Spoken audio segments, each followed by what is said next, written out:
اور یہاں پر آپ کو خبر دیں، کراچی میں مغربی ہواؤں کے نئے سلسلے کے تحت 12 فروری کے بعد درجہ حرارت دوبارہ گرے گا۔ محکمہ موسمیات کے مطابق مغربی ہواؤں کا نیا سلسلہ کل سے ملک میں داخل ہوگا، جس سے بلوچستان کے مختلف علاقوں میں ہلکی بارش متوقع ہے۔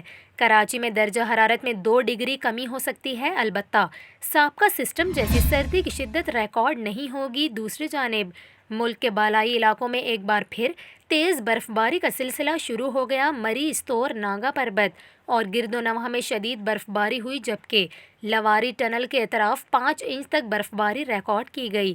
دوسری جانب ملک کے مختلف حصوں میں کہیں تیز اور کہیں ہلکی بارش ہوئی، جس کے بعد سردی کی شدت میں اضافہ ہو گیا۔ ناران، کاغان سمیت ملک کے بالائی علاقوں میں 9 اور 10 فروری سے مغربی ہواؤں کا نیا سلسلہ آنے کو تیار ہے۔ محکمہ موسمیات کے مطابق خیبر پختونخوا، آزاد کشمیر اور گلگت بلتستان میں گرج چمک کے ساتھ تیز بارش اور برف باری متوقع ہے۔